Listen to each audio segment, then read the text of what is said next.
خود تو سارا دن وہ گرمی میں رہتا ہے لیکن اس کے بچے ٹھنڈی چھاؤں میں اور پنکھے کے نیچے ہوتے ہیں۔ ایک باپ سارا دن ذلیل ہوتا ہے، کبھی مالکوں کی باتیں سنتا ہے، کبھی کسی کی بات سنتا ہے، 4 پیسے لے کر وہ آتا ہے اور بچوں کے اوپر خرچ کرتا ہے۔ جب وہ بچوں کی طرف دیکھتا ہے تو سوچتا ہے کہ جب یہ بچے بڑے ہوں گے تو میرا سہارا بنیں گے، مجھے کما کر کھلائیں گے۔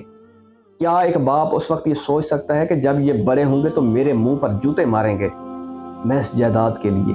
یہ جائیداد یہیں پڑی رہے گی، جس طرح اس کے باپ کے نام جائیداد تھی، اس کا باپ کے بعد بیٹے کے پاس آئے گی، اس طرح جائیداد آگے چلتی جائے گی۔ یہ جائیداد نہ تو اس دنیا میں ہمارے کام آئے گی اور نہ ہی اگلی دنیا میں ہمارے کام آئے گی، یہ یہیں رہ جانی ہے۔ یہ جائیداد اکثر کہا جاتا ہے کہ یہ دوسروں کی ہوتی ہے، انسان کے نام پر کبھی بھی جائیداد نہیں رہتی، وہ مرتا ہے اس کی جائیداد آگے چلی جاتی ہے۔